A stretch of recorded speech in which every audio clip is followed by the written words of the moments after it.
Je vous ai localisé, l'équipe est en route.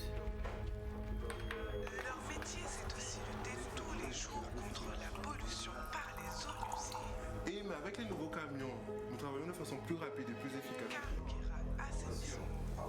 À l'unité 3, code 356.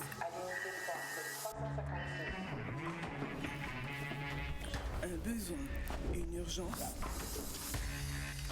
Des experts sont là pour vous. Carukera Assainissement, des hommes, un service. Vélo Passion Caraïbes, Carukera Assainissement et Village Canada à Marie-Galante vous présentent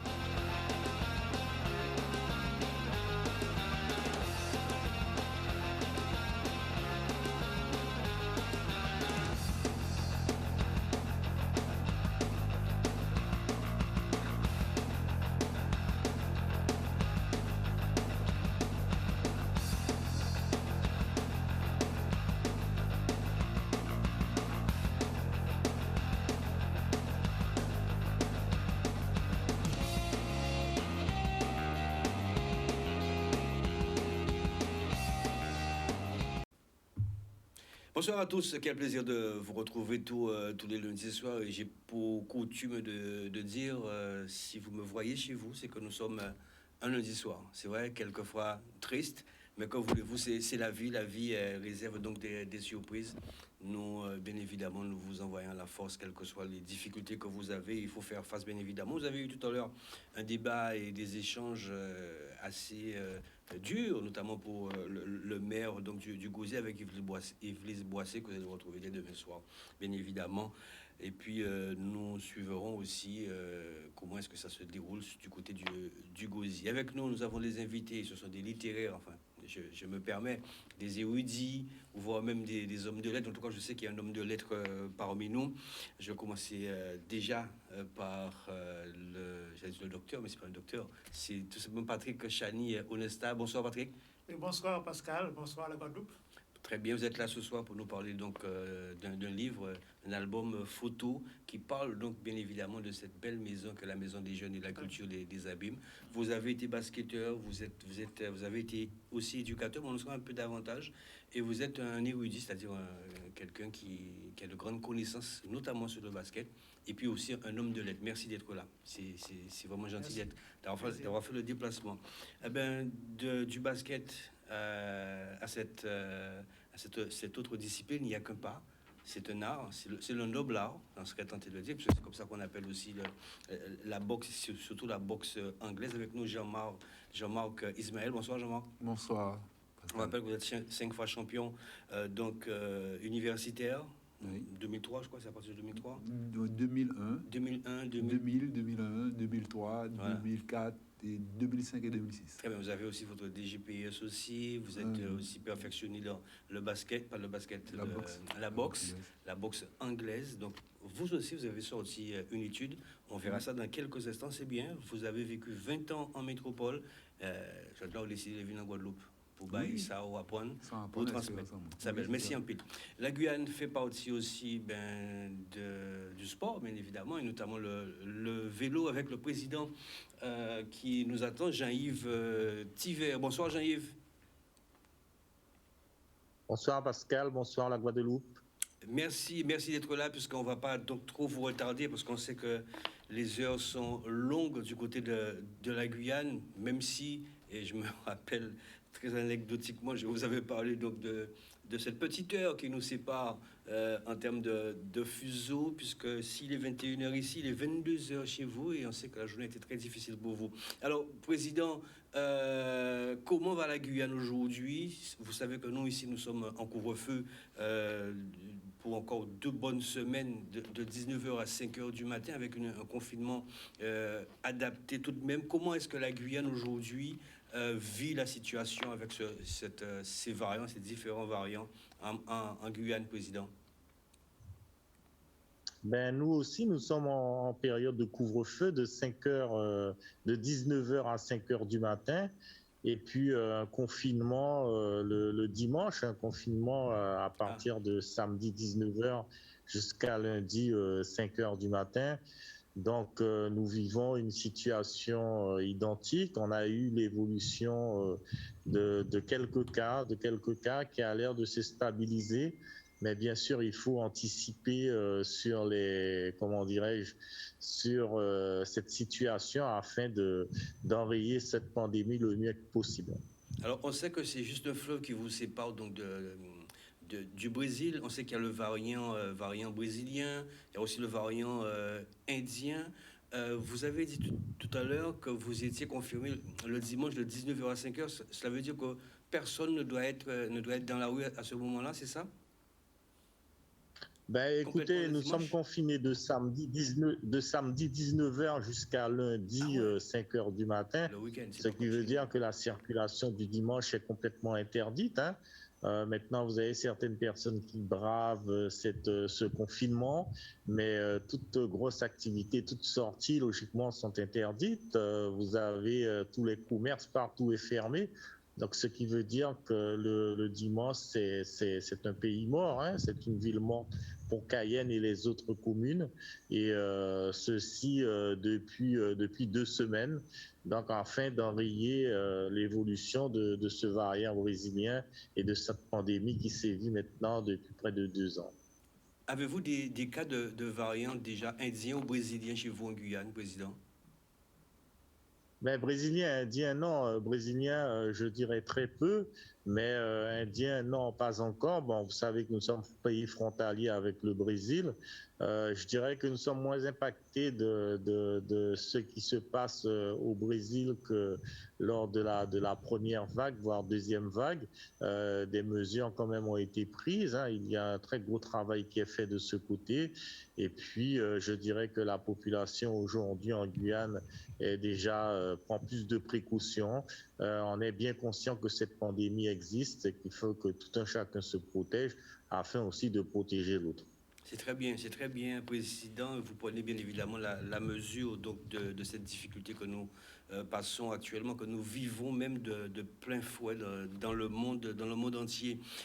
Président, on va donc aborder ce côté, cet aspect sportif. Déjà, donnez-nous des nouvelles, justement, de Madame Froment. Je crois que c'est la commissaire qui a été blessée lors de je serais tenté de dire, de cette sortie de route de ce coureur. Comment va Sylvie Froment et les autres aussi protagonistes qui faisaient partie donc de cette chute malheureuse? Ouais, donc Sylvie Froment se rétablit petit à petit. Hein, c'est le commissaire fédéral, mais je dirais qu'elle a déjà repris les activités, mais elle reste un petit peu quand même en retraite puisque elle est quand même en convalescence. Elle a subi un choc assez violent. Nous avons la journaliste Isabelle Le Rouge qui se remet petit à petit, mais quand même qui est en contact avec le cyclisme, hein, qui demande les courses, qui prépare ses émissions. Et puis, il y a le jeune coureur hein, qui a perdu le contrôle de son vélo pour percuter les différents officiels, qui se remet petit à petit, qui n'a pas encore repris son sport puisqu'il souffre du genou, il doit passer des examens. Mais je dirais qu'une chose est bien, c'est que tout un chacun se remet petit à petit. Et puis, bon, des mesures seront prises afin de encore sécuriser la zone des officiels. Mais c'est vrai que c'est un cas très rare, ce qui s'est passé. Jusqu'à présent, on n'avait jamais vécu un tel accident sur une compétition. C'est vrai que j'ai eu, en regardant ces images, j'ai eu vraiment l'impression, le sentiment d'une sortie de route, donc d'un motorisé, en tout cas. Mais nous souhaitons en tout cas un prompt rétablissement, Madame Froment. Vous êtes une pièce maîtresse même, je dirais même, pour la Fédération française de cyclisme avec le président Alfred de Fontis, parce que vous avez aussi cet œil sur l'outre-mer. Il n'est pas question aujourd'hui d'enfreindre les lois, puisque c'est un peu partout pareil. Pour le cyclisme amateur, on sait que vous avez eu des compétitions aussi chez vous. Je crois que si ma mémoire est bonne, vous devriez aussi avoir une compétition le week-end passé, certainement qui n'a pas eu lieu. Mais aujourd'hui, quel est l'œil de la Fédération française? Parce que vous avez cet œil avec le président Alfred de Fontis sur le cyclisme outre-mer, en particulier la Guyane, la Martinique et la Guadeloupe.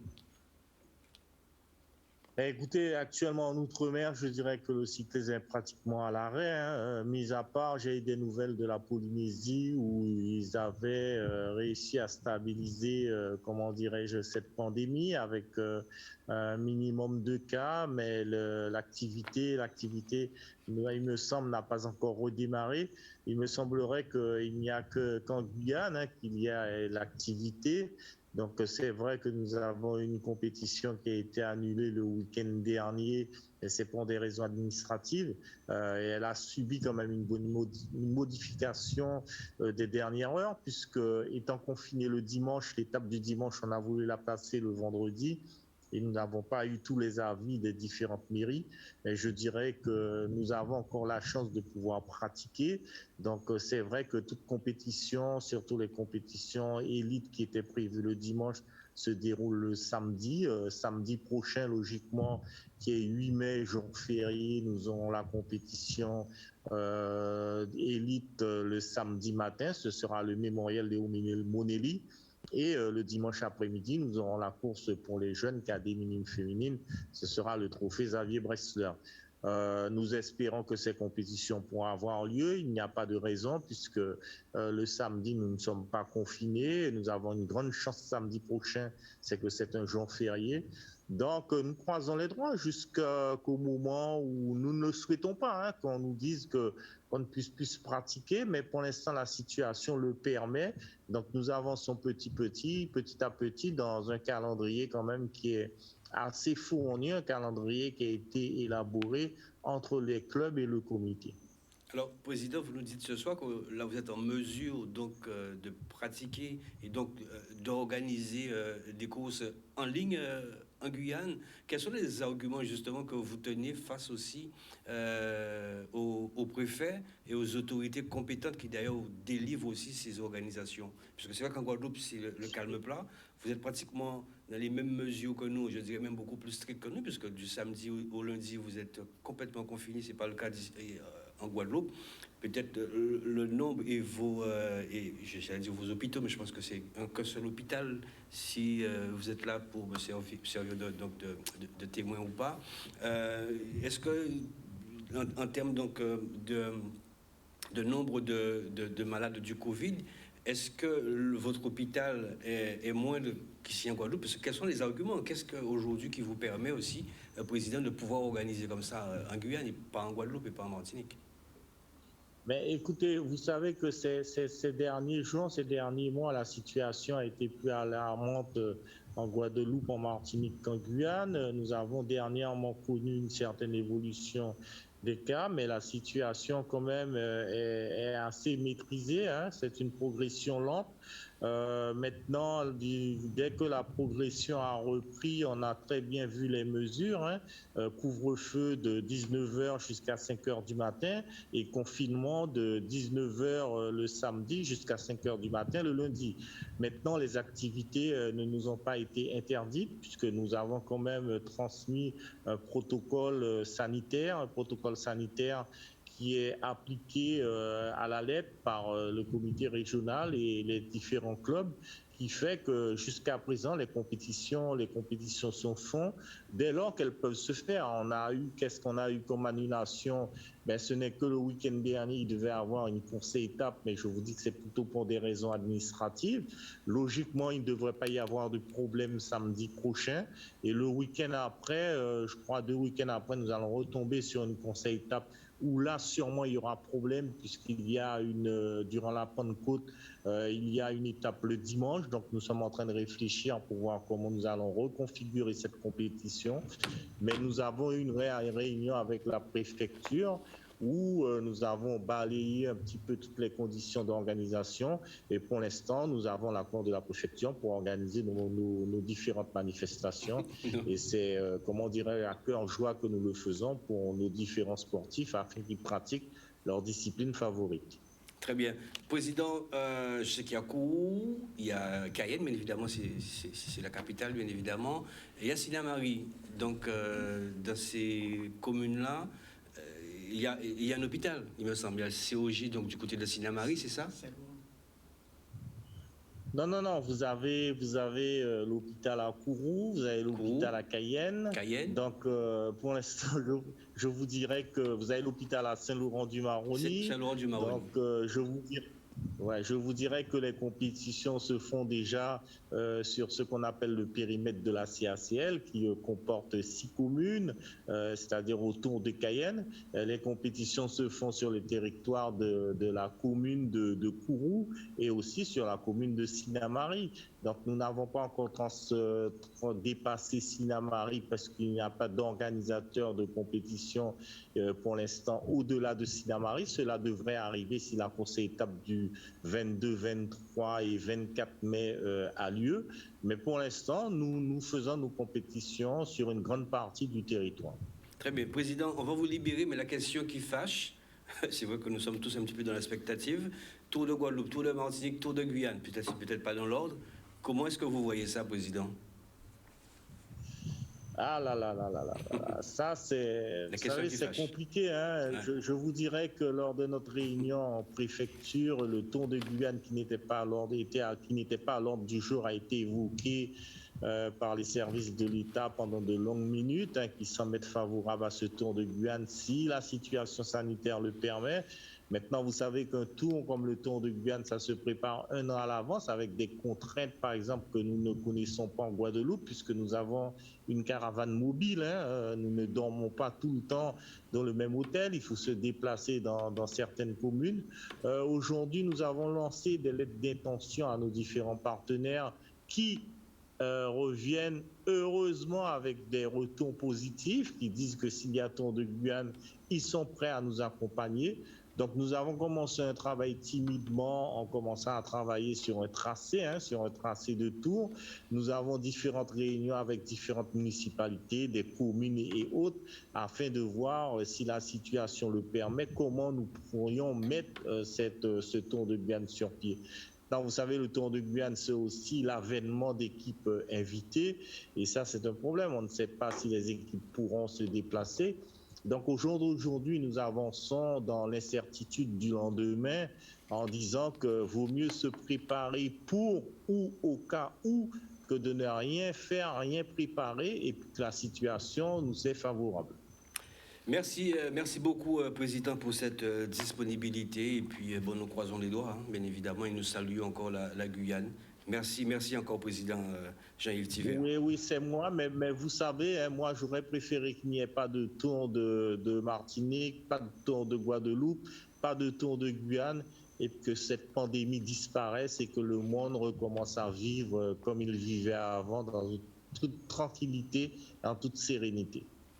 Voilà, merci en tout cas pour ces mots de sagesse, peut-être des fois et parfois même incompris pour d'autres, mais c'est vrai que c'est sûr, ces mots en tout cas, nous vous saluons. Merci encore, Président Jean-Yves Thivet, le président, on rappelle, donc, du comité régional de cyclisme de la Guyane. Merci infiniment. Il est 21h26 ici, donc 22h26 du côté de la Guyane. Mais retour à la maison mère avec Patrick Onestan, ancien secrétaire général de la Ligue de basket, plus de 30 ans, même donc militant actif, plus précisément 40 ans. Vous possédez donc un grand savoir, donc une belle connaissance du basket. Ce soir, vous allez nous parler bien évidemment de ce très beau livre. Je vais tenter de me retrouver. C'est un très beau livre que j'ai lu tout à l'heure. C'est la MJCA. MJC des abîmes au cœur du basket Guada. Voilà, la MJC des abîmes au cœur du basket Guada. Alors, avant donc de parler je crois que c'est un livre-album, c'est ça, photo. Vous avez reçu, je crois, le prix du consistoire des Jeux floraux de la Guadeloupe. C'est en 1980, c'est ça? Dans les années 80. Alors, c'est par rapport à quoi? Deux recueils de poèmes? Comment ça? Non, c'est en fait, pour participer, il fallait donc envoyer des poèmes dans un thème bien précis. Donc, il y avait, si je me souviens bien, il y avait il y avait une partie créole, une partie narration. Voilà, donc j'ai envoyé les poèmes dans plusieurs thèmes. Et donc, je crois que c'est la partie créole qui a été retenue avec... les souvenirs sont lointains, mais en fait, j'ai été retenu 2 fois. Dans 2 éditions, j'ai été retenu. Et j'ai été primé dans la deuxième, effectivement. Mais ce qu'il faut savoir, c'est que ma mère, elle m'écrivait, et donc j'ai toujours été bercé. Donc l'écriture, pour moi, c'est comme une habitude, je dirais même un exutoire, parce que quand ça ne va pas, quand ça réfléchit trop, il faut que j'écrive pour faire passer. Au lieu de m'énerver, j'écris. Donc j'écris tout le temps, mon travail m'amène à écrire. Voilà, donc en fait, je ne me considère pas comme un écrivain, mais comme un auteur. Donc, effectivement, comme tu l'as vu, j'écris aussi depuis jeune. J'écrivais des poèmes à mes copines. J'ai fait des poèmes notamment à ma compagne actuelle. Justement, j'ai en tête, sans vous couper, Pensées Caraïbes, c'est ça? Oui, Pensées Caraïbes. Les Pensées Caraïbes au pluriel. Et là, justement, c'est dommage qu'on n'a pas ce recueil. Mais il y a de très beaux passages, notamment vous exprimez votre amour à travers des phrases et des beaux poèmes. Quand je lis, moi-même, je suis ému. Ouais. Donc, en fait, c'est un poème qui est en deux parties. Il y a un recueil qui est en deux parties. Donc, une partie qui est adressée à la femme qu'on aime et une partie au pays que j'aime. Au pays, la Guadeloupe. Donc, c'est les personnes qui ont lu m'ont dit qu'ils ont versé des larmes tellement c'est fort, que ce soit dans la partie amour à l'être aimé, que ce soit la partie Guadeloupe, parce que ça vient vraiment du cœur. Ça vient vraiment du cœur, c'est des mots qui, pas recherchés, mais qui sortent du cœur, et donc il faut les rassembler de telle sorte que le lecteur puisse lui-même ressentir cette émotion. Et c'est pour ça que c'est un poème qui est très fort, qui a été vendu à plusieurs exemplaires. Et après, quand c'est terminé, j'ai pas voulu continuer beaucoup plus, parce que en fait, j'étais dans le domaine sportif et c'était ça, ce recueil-là, c'était un coup du cœur. Et voilà, c'est comme ça. J'allais justement vous poser la question, quel est le type, quel style que vous donnez, bien évidemment, à vos ouvrages? Le cœur. Oui. Le cœur. On sait qu'il y a des proses, il y a pas mal, des métaphores. Voilà, donc en fait, je ne suis pas un technicien, là, mais quand j'écris un poème, par exemple, je fais de telle façon que les rimes, mais qu'il y a aussi un sens. On peut mettre des phrases, et la deuxième phrase, mais il faut qu'il y ait un sens du début à la fin, il faut qu'il y ait un fil conducteur. Enfin, pourquoi on écrit ce poème-là? Alors, Patrick Chani Onesta, il y a des millions de femmes qui vous regardent ce soir. Juste un passage ou deux de Pensées Caraïbes. J'ai pas la mémoire. Non, pas du tout. J'ai pas la mémoire de mes poèmes, sincèrement. Juste une phrase, non, comme ça, qui arrive comme ça. Je me souviens par exemple de. Tu as marqué. Prima Donna. Prima Donna, mais c'est vrai que j'ai voulu emmener sur mon portable. Ouais. Mais j'ai vraiment pas. Il y a un moment que je les ai pas relus. Il y a peut-être 4 ans, j'étais capable d'envoyer un poème comme ça. Maintenant, là, j'ai vraiment pas la mémoire. Dites ce qui sort. Pardon? Dites ce qui sort aujourd'hui à ces milliers de femmes qui vous regardent ce soir. Non, c'est vrai, c'est vraiment désolé, je n'ai pas dit n'importe quoi. Parce que si j'ai dit une fois, c'est n'importe quoi. Mais c'est vraiment pas la mémoire. Il aurait fallu peut-être avant que je relise pour ressortir, on peut faire travailler un peu la mémoire. Mais c'est vrai que j'ai vraiment pas la mémoire des poèmes que j'ai écrits, parce qu'il y en a pas mal. Il y en a pas mal, j'imagine. Il y a une bonne cinquantaine, et donc c'est pas comme un chanteur reprend tout le temps, mais moi j'ai écrit, et puis après je ne suis plus revenu dessus. Et donc c'est peut-être quelque part dans ma mémoire, mais là, maintenant, là, pour aller sortir, c'est difficile. Alors, vous avez été récompensé pour le consistoire des Jeux Floraux en 1980. C'était sur quel recueil exactement? Alors, en 80. C'est Destin Noir. Destin Noir. Destin Noir qui, des recueils, en fait, c'est un recueil qui retrace mon amour pour mon pays. Et donc, il y a plusieurs poèmes dedans comme ça. Il faut dire que j'ai écrit ce poème à l'âge de 20 ans. Hein, et j'étais au service militaire quand je l'ai écrit. C'est-à-dire j'avais du temps pour écrire, pour penser à mon pays. J'ai fait mon service militaire à Amiens, en métropole, pendant 10 mois. Donc, j'avais du temps pour penser à mon pays. Et donc, c'est là que c'est sorti. Donc, après, de fil en aiguille, c'est vrai que je ne me suis pas préparé pour ça, mais je préférais emmener un poème. Mais c'est vrai que les gens qui me connaissent savent très bien qu'ils peuvent en trouver. D'ailleurs, sur ma page Facebook, j'ai une page marquée Pensées Caraïbes. Où quelquefois, je lance un poème comme ça. La page, c'est votre page. Pensées Caraïbes. C'est une page qui s'appelle Pensées Caraïbes. Tout court.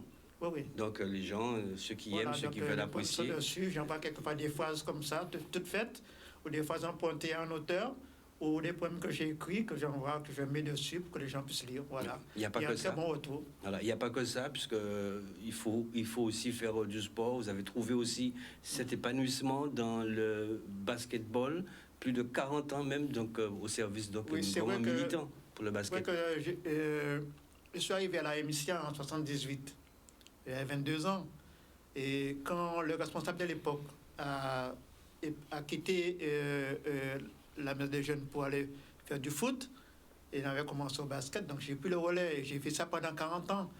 Entre ces 40 ans, j'ai fait 30 ans, on va dire 20 ans à la Ligue de basketball, en tant que secrétaire général et en tant que membre de plusieurs commissions. Et donc, mon combat a été, avant tout, d'installer le basketball aux abîmes. Parce que quand je suis arrivé dans les années 80, au début des années 80, il y avait le football, le cyclisme et l'athlétisme. C'était les sports rois aux abîmes. Et quand j'ai pris en main ces disciplines qui étaient une activité à la Maison des Jeunes des Abîmes, j'ai dit il faut qu'on connaisse le basketball, il faut développer le basketball pour que le basketball devienne aussi une discipline reine aux abîmes. Et quand on voit aujourd'hui, le combat a été gagné, c'est une grande réussite. Le club basket de la MIC des Abîmes est le seul club sportif des Abîmes à avoir été autant de fois champion. Et dans la régularité, saison après saison, pendant 40 ans. Et donc, j'ai occupé tous les postes, joueur d'abord, dans les années 80. Vous êtes secrétaire aussi général de la Ligue de basket. Hein. Oui, j'ai donc d'abord été joueur. Après, je suis devenu le responsable à part entière de cette discipline de basketball, que ma mission était de le développer. Et en tant que responsable de club, j'étais intéressé à ce que se faisait dans la Ligue de basketball pour amener on va dire, ma pierre à l'édifice pour que le basketball puisse se développer. Et donc voilà, quand je suis arrivé, c'était le président Blaise, président, et il m'a demandé, Patrick, tu as les capacités pour être secrétaire. Et donc voilà, j'ai été secrétaire général pendant plusieurs années. Le président suivant, M. Alain Vercontrin, regretté, Alain Vercontrin qui est décédé depuis. Il y a aussi Eric Crima, Ginette Gott. Je n'ai pas été secrétaire sur Ginette Gott, mais j'ai aidé quand même dans les commissions. Voilà, donc ça m'a donné beaucoup d'expérience et de vécu pour pouvoir amener le club basket de la MJC à un meilleur niveau de formation, par des actions formatrices. Et donc, voilà, et puis de 1978 à 2005, j'ai levé la main, j'avais formé des personnes qui m'ont accompagné pendant toutes ces années. J'ai dit, bon, il est temps que vous ayez à prendre le club en main. Et là, je me suis, de 2005 jusqu'à 2019, je me suis consacré à la formation des enfants à l'école de basket de la MJC des Abîmes. Et ces enfants qui ont permis au club de gagner des titres, de montrer la force de la formation de cette école de basket. En 2019, donc, j'ai arrêté complètement mes activités de basket, mais en jouant 2 fois par semaine avec des anciens, des personnes de mon âge, notamment les masters glisse. Et on parle de la jeunesse. Pourquoi ce livre-là? C'est ça, Pascal? Oui. Il y a eu un déclic, il y a aussi des raisons. Le déclic, lors du premier confinement, moi, je mettais de l'ordre chez moi. Et là, je me suis rendu compte de la quantité de photos que j'ai accumulées pendant 40 ans, des anecdotes, des histoires, des titres, des coupes, des médailles, des recommandations, des lettres de félicitations. Et autour de moi, je vois beaucoup de gens de ma génération qui meurent, qui partent. Les pratiques avant partir, tout ça, faut mettre en côté pour mon génération Kavin capable savent pourquoi ce club, la MJC des Abîmes, est aussi vivante et aussi exceptionnelle. Et donc, à partir de cela, j'ai commencé à rassembler les photos, à les à les préparer chronologiquement, à les mettre dans leur propre contexte. Et à partir de ça, j'ai contacté un éditeur, M. Nestor, l'édition Nestor à Goubert, et on a travaillé. Et ça a donné cela. Qui est sorti, ce livre est sorti très récemment, c'est en février 2021, c'est ça? En février 2021. Ouais. Après, pratiquement, entre 8 mois de travail.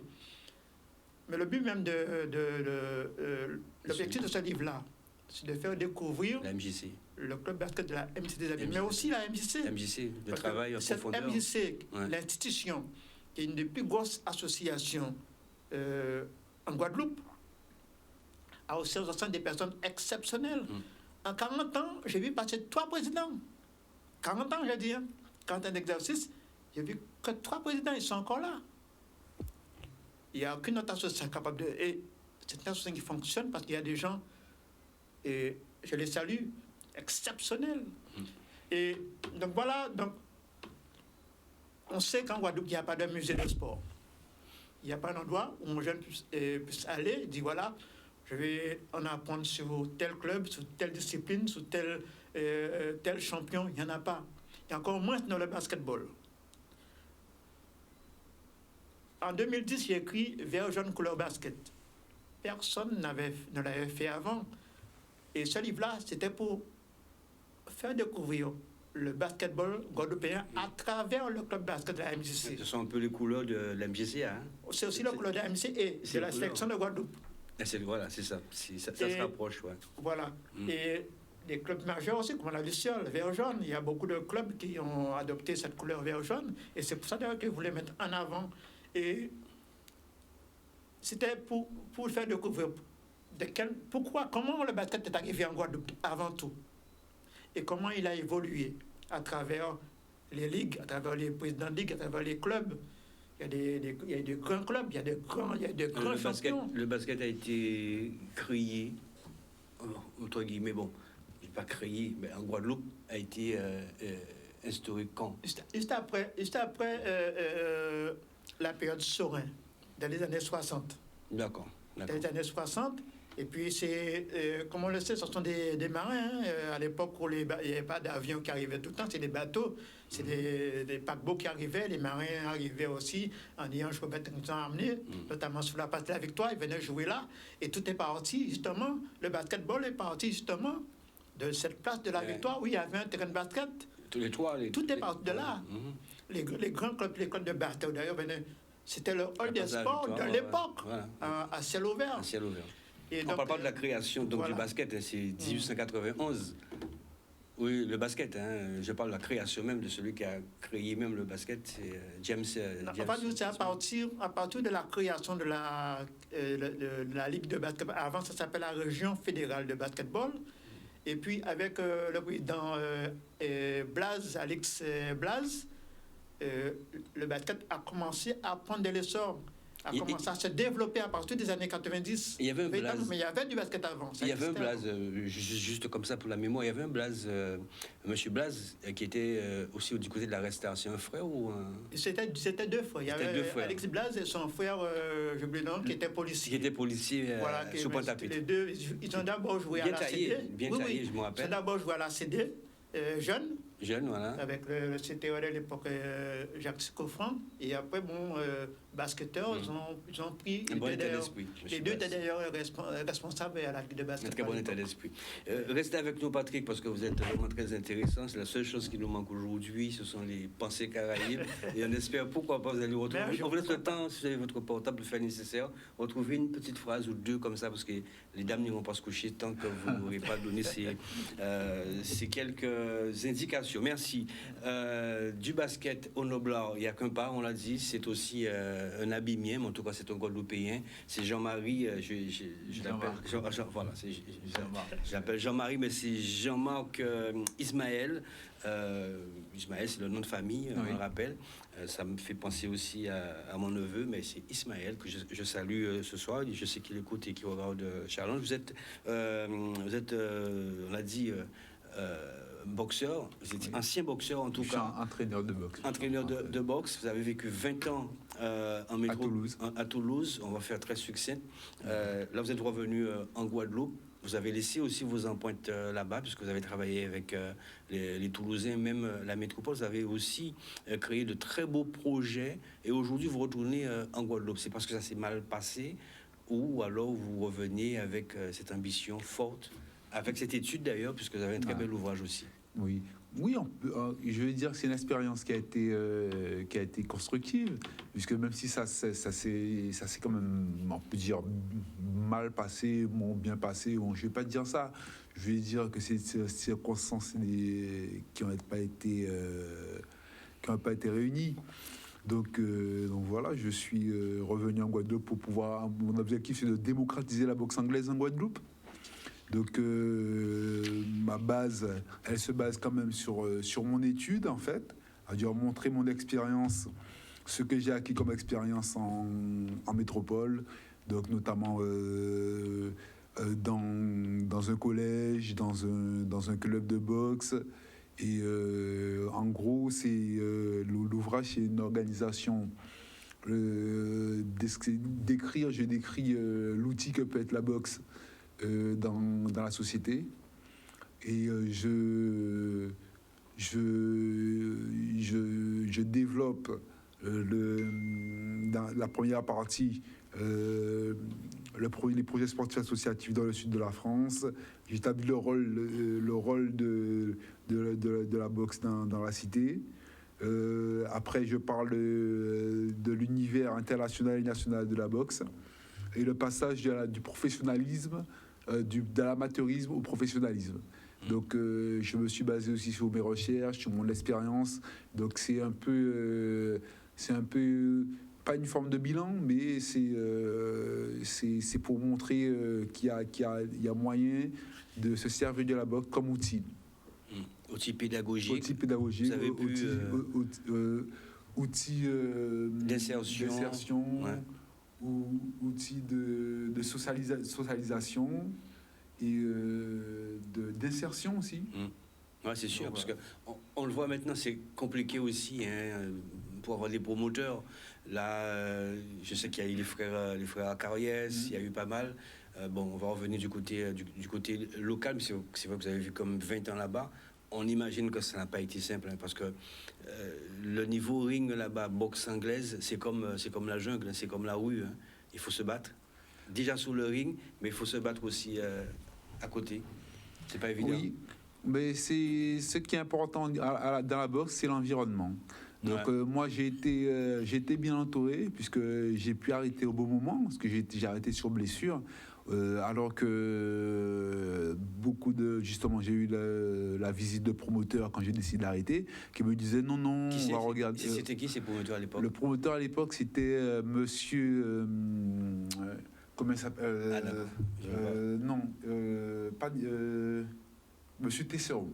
D'accord. Monsieur Tesseron. Et qui me disait que j'avais un potentiel et tout. Je lui dis, j'avais perdu le soir, j'avais perdu, et il est venu me voir. Et j'ai pris la décision tout de suite, parce que j'avais discuté avec ma soeur qui voulait pas, elle me disait, ne fais pas ce combat-là, ne fais pas le combat, t'as ta main qui te fait mal et tout. Je lui ai dit non, il faut que je fasse ce dernier combat-là pour voir où j'en suis. Parce que j'étais parti en Allemagne, préparer le combat, et effectivement, je m'étais blessé contre Wilacek, qui était challenger mondial à l'époque. Et j'ai dit non, j'ai fait le combat pour vraiment savoir où j'en suis. Fallait que je sache. Donc j'ai fait ce combat-là, et par la suite, je me suis rendu compte que quand j'ai frappé, j'avais mal. Et donc je me suis dit non, je ne vais pas monter sur un ring pour perdre. C'est pas dans cette optique-là. Si je monte sur un ring, il faut que je sois en pleine possession, et on prend un risque aussi. Ouais. Donc un risque mesuré. J'ai décidé de continuer, comme me disaient mes parents, toujours les études. Donc, comme je faisais les études et la boxe, c'est ça qui m'a cadré, en fait. La boxe m'a permis de me concentrer sur mes études, et les études m'ont permis de ne pas me focaliser que sur la boxe. C'est un peu donc, l'objectif des arts martiaux aussi, des sports de combat, c'est canaliser un petit peu ces énergies. Donc là, vous revenez en Guadeloupe, on l'a dit. Vous savez qu'il y a beaucoup qui, peut-être pas des études comme vous, avec cet ouvrage, mais qui ont essayé de relancer un peu la boxe. Pêle-mêle comme ça, hein, ça peut choquer, parce que je sais que c'est un milieu quand même assez combatif. Il y a El Lorino, il y a aussi un grand homme que j'apprécie beaucoup, qui a été champion aussi bataille de Joinville. C'est Maurice Viviès, c'est ça? Maurice Viviès, c'est quelqu'un que j'apprécie beaucoup, peut-être que ce soit qui vous regarde aussi. Mais c'est quelqu'un qui a beaucoup fait. Il avait même créé Orésé sa salle. Oui. On connaît l'affaire donc, de Maurice Viviès. Je ne peux pas dire que ça n'a pas trop fonctionné, parce que je ne connais pas trop, donc je n'ai pas trop suivi la suite. Mais est-ce que vous pensez que vous allez pouvoir, avec cette belle étude, pouvoir rebooster un petit peu cette discipline? En gros, mon objectif, c'est de pouvoir montrer qu'il y a un potentiel économique, un potentiel d'insertion, un potentiel éducatif, un potentiel pour la santé. C'est-à-dire que par rapport à toute mon expérience, quelque part, je me suis dit, l'expérience que j'ai eue en métropole m'a permis de me rendre compte que c'était pas bien exploité. C'est-à-dire que dans le cas où, en même temps, c'est un mal pour un bien. Parce que quand j'étais en métropole, j'avais postulé pour un poste, donc j'ai pas pu avoir le poste. Donc en même temps, je me suis dit, bon, quitte à discuter avec mon père adoptif, il m'a dit, mieux vaut que tu fasses ton projet chez toi, avec les gens, avec ton peuple, les gens qui te connaissent, et tu auras plus l'impression. Et c'est vrai, quelque part, je revis, parce que je me rends compte de l'envie, de l'engouement. Par rapport au projet, je pense que ça peut réussir, puisque je n'ai pas que des écrits. J'ai aussi l'expérience, c'est-à-dire que ce soit dans le domaine de l'organisation, de la programmation, de la gestion, j'ai des compétences. Donc maintenant, ce qui me manque, c'est pouvoir mettre en place ma structure. Et par rapport à la pandémie, c'est pas possible. Je fais tout en œuvre pour pouvoir avancer dans ce. Est-ce que vous avez déjà contacté aussi les présidents de club? C'est différents clubs aussi, je remercie le président du comité de boxe de Guadeloupe, puisqu'il m'a accueilli dans son club depuis qu'ils sont venus. C'est par rapport à son nom. J'ai eu contact avec Luc de la paire. J'oublie j'ai du mal avec son nom de famille. Le président? Non, l'entraîneur du boxing club de Bémao. Il s'appelle Luc. Et le président le président du club, c'est monsieur Jean-Pascal Torchi, qui est aussi président du comité de boxe. Donc, Luc, qui est entraîneur de Bémao, m'a proposé de venir entraîner avec lui pour pouvoir former les boxeurs le temps que je porte mon club. Et monsieur Torchi, justement, a appuyé, a permis de venir dans son club pour pouvoir entraîner et continuer à avoir le contact et prendre contact avec le public. Très bien. Donc, les collèges, les écoles aussi font partie justement de vos orientations. Oui. Pour aller... je vais... l'axe. Donc, il y a 5 axes dans mon projet. Il y a un axe boxe-éducation, un axe boxe santé, un axe boxe insertion, un axe boxe compétition et un axe non c'est ça, boxe éducation, boxe insertion, boxe santé, boxe compétition et boxe loisir. Donc chaque axe, je travaille pour la boxe éducation. Je vais travailler avec les collèges, les lycées dans un premier temps. Donc l'objectif c'est de travailler avec le collège de Grand Camp et plus tard le collège du Rézé. Et après, créer un pôle responsabilisation avec des jeunes qui vont devenir arbitres, juges, coachs, ou second, ou colomètreurs, et les amener à pratiquer aussi la boxe. Sur le pôle boxe insertion, utiliser la boxe comme outil d'insertion professionnelle en se servant du modèle sportif, la programmation sportive pour amener les jeunes à se réveiller le matin, aller courir, faire programmer leur journée. Après la boxe santé, c'est pouvoir en gros, faire des programmes adaptés, aussi bien selon les pathologies, en respectant les directives très beau projet. Qui sont en cours avec le ministère, comme Prescribox. Et Box Loisirs, c'est faire des animations et proposer des événements sportifs de qualité. Et puis voilà. Très bien. Il nous reste très peu de temps, Jean-Marc Ismaël. Vous êtes soutenu par la Ligue? Oui, je suis soutenu par la Ligue. Très bien, mais c'est déjà quand même pas un mauvais pas. Il nous reste très peu de temps. Patrick, j'allais dire Patrick Chamoiseau, mais je pense que ce serait un honneur d'accepter, pourquoi pas. Patrick Onesta, oui, une petite phrase comme ça. Un petit poème. J'ai trouvé les poèmes sur ma page. Très rapidement. Rapidement. Parce que j'ai des citations aussi. J'écris des poèmes aussi. Très bien. Très bien, vas-y. J'aimerais être l'ange de ton sommeil, te protéger jusqu'au réveil. Tendrement et tout en douceur, ouvrir les portes de ton cœur et sans faire de bruit, entrer dans tes rêves les plus enfuis. Je garderai précieusement la clé des plus profondes de tes pensées. Je dissiperai le brouillard qui détruit tous les espoirs. Et lorsque tu te réveilleras, tu te souviendras de tout l'amour que j'ai pour toi. Voilà. Ça, c'était l'ange de ton sommeil.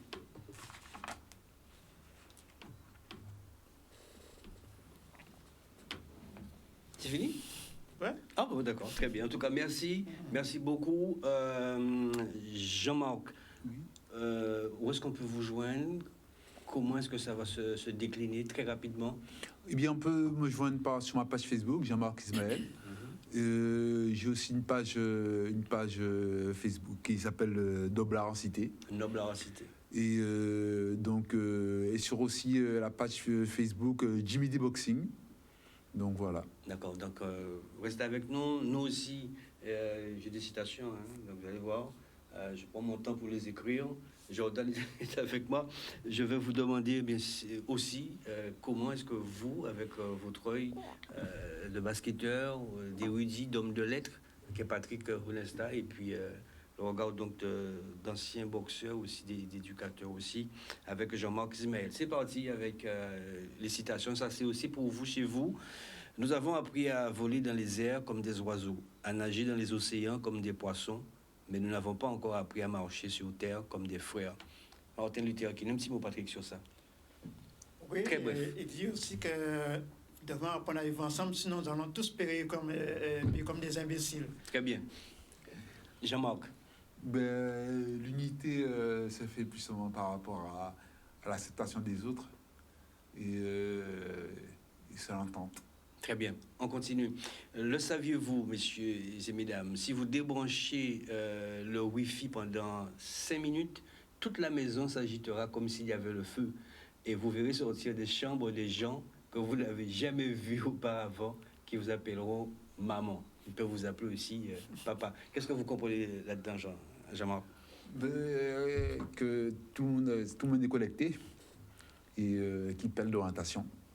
C'est ça aussi, on est complètement accro à la technologie et on se rend compte qu'on a du mal à vivre sans. Très bien, on enchaîne avec Jordan.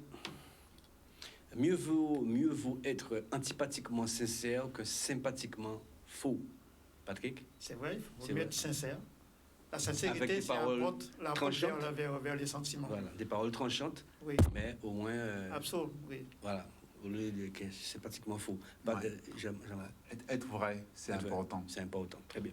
On continue avec Jordan à la réalisation ce soir. Venir d'une bonne famille, ce n'est pas grandir avec de l'argent. Venir d'une bonne famille, c'est être nourri par des principes et des valeurs. Ce sont des valeurs qu'on rencontre dans le sport, ça, monsieur. Absolument. Les valeurs fondamentales dans la vie sont plus importantes que ce qu'on a. Voilà, c'est bien. Et les valeurs font ce qu'on est, justement. Voilà, c'est bien. Jordan, on enchaîne. Voilà, ça c'est une belle photo. Décrivez-la moi, Patrick, rapidement. J'ai l'impression d'avoir ou un chat ou un chien. Oui, moi aussi. Moi, je vois un chat ou un chien. Moi, je vois un chat ou un chien. Très bien. Je me disais la même chose aussi. Libre à vous chez vous d'interpréter. En tout cas, c'est un très beau dessin. J'ai trouvé ça magnifique. J'ai voulu faire passer ce joli dessin. On enchaîne. Patrick. Méli-mélo. Méli-mélo. Jean-Marc. Méli. Méli, hein. Mélo. Ah ouais. En tout cas, c'est magnifique pour ça. C'est joli. C'est très joli. Parce qu'on je ne vais pas dire abstrait, mais... Ouais, ça y ressemble. Hein. Ça y ressemble. Et si on regarde de plus près... Ça peut nous amener à réfléchir, à dire, on est vraiment dans ça aujourd'hui. Voilà. On est on ne sait pas où on va. On ne sait pas quelle ligne suivre. Voilà, on est un peu dans ça, dans le cafouillis, on est dans le méli-mélo. C'est une gamine de 4 ans qui a fait ces 2 dessins. Voyez-vous? Il n'y en a plus, c'est fini? Ah, très bien, on enchaîne. Le bonheur qu'on attend gâche parfois celui qu'on vit. Rapidement. Oui, on a déjà ce qu'on est, ce qu'on a. On veut toujours plus. On veut toujours plus. Alors que le bonheur, on l'a déjà. On cherche le bonheur alors qu'on l'a déjà. On l'a déjà. Jean-Marc? Vivre, c'est... On le voit pas? On peut le voir? Oui, c'est pouvoir... Ouais. Non, vas-y. Non, vivre déjà, c'est sentir les choses et les faire sincèrement. Voilà, c'est mieux comme ça. Il en reste encore? On continue. Allez, on y va. Chacun de nous porte en lui les traces d'un parcours difficile, mais même avec des blessures, la route continue. Patrick? Quand on est déjà tombé, on sait le combat qu'il faut faire pour se relever. Voilà. Le plus important, c'est lever la retombée. La retombée. Jean-Marc? C'est plus difficile. Les blessures, la route continue. Effectivement, le tout, c'est de pouvoir rester sur la même ligne directrice. Très bien. Voilà, super. Donc voilà, c'est un peu comme ça tous les lundis. On retrouve des citations qui nous font aussi quelquefois ou revenir ou remettre un peu les pieds sur terre. Ce sont des citations qui, pourquoi pas, on espère aussi chez vous, vous apportent ce brin nécessaire à une poursuite qui, ces jours-ci, bien évidemment, très compliqué avec la situation actuelle que nous vivons. Je ne veux pas être moraliste, mais en tout cas, prenez bien conscience, et je pense que vous l'avez déjà pris depuis fort longtemps, avec pas mal de disparitions, notamment des gens chers que vous appréciez. Donc, en tout cas, la seule chose que je peux vous dire aujourd'hui, c'est de vous protéger, de protéger aussi ceux que nous aimons, et puis faites ce dont il vous semble bon à faire. Merci à Jean-Marc Ismaël d'être venu. Merci Pascal. Avec plaisir. Et c'est vrai que la boxe et les arts martiaux apprennent beaucoup. Ça contribue bien évidemment à canaliser pas mal d'énergie. Merci en tout cas, on aura l'occasion de se revoir. Merci à Patrick Chani Onesta, de 40 ans. Et puis Patrick qui reste encore longtemps avec nous. Patrick m'a dit qu'il a récupéré des photos, pas savent qu'il était parti. Mais en tout cas, c'est bien, c'est parti d'une belle... Oui, parce idée. Que c'est important l'histoire, qu'on nous a inculqué à ne pas nous intéresser à notre histoire. Et il est important pour ceux qui ont fait de laisser des traces pour les générations à venir. Merci beaucoup Patrick, voilà. Merci à Jordan pour la réalisation. Merci à vous chez vous ce soir. Merci au président Jean-Yves Thiver. Je vous souhaite de passer une excellente fin de soirée. Bon début de semaine à vous tous. Et puis surtout, n'oubliez pas, attention à ce délicieux poison qu'est le sucre. Bonne soirée à vous et à très bientôt.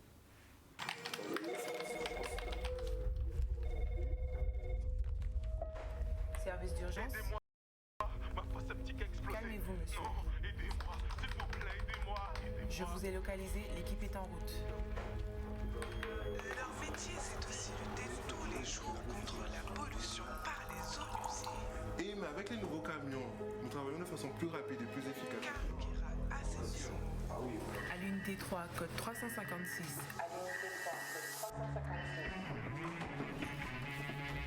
Un besoin, une urgence. Des experts sont là pour vous. Karukera Assainissement, des hommes, un service. Challenge vous a été présenté par Vélo Passion Caraïbes, Karukera Assainissement et Village Canada à Marie-Galante.